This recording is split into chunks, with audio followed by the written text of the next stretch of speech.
ఆయన బంధింపబడిన వారిని విడిపించి వారిని వర్ధిల్లింప చేయువాడు.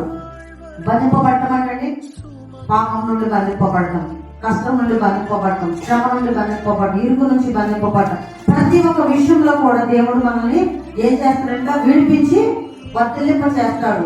మనకు వచ్చిన కష్టాన్ని బట్టి, శ్రమను బట్టి మనం కురిగిపోతూ ఉంటాం కదా. ఆ శ్రమలు కురుగుదల ఎప్పుడైతే మనం కురిగిపోవద్దు. ఆ శ్రమ వచ్చిందంటే దేవుడు అనుమతి లేకుండా శ్రమ అనేది ఎప్పుడు కూడా, ఎన్నోసార్లు మనం మాట్లాడుకుంటూ వస్తున్నాం, ఒక శ్రమ దేవుని అనుమతి లేకుండా అసలు మన జీవితాలకు ఎంటర్ అవ్వదు. అది వచ్చిందంటే నీ విశ్వాసాన్ని బలపరచడానికైనా కావచ్చు, నేను స్థిరంగా నిలబడటానికైనా కావచ్చు, దేవుని సన్నిధిలో నీ సాక్ష్యాన్ని కాపాడటానికైనా కావచ్చు.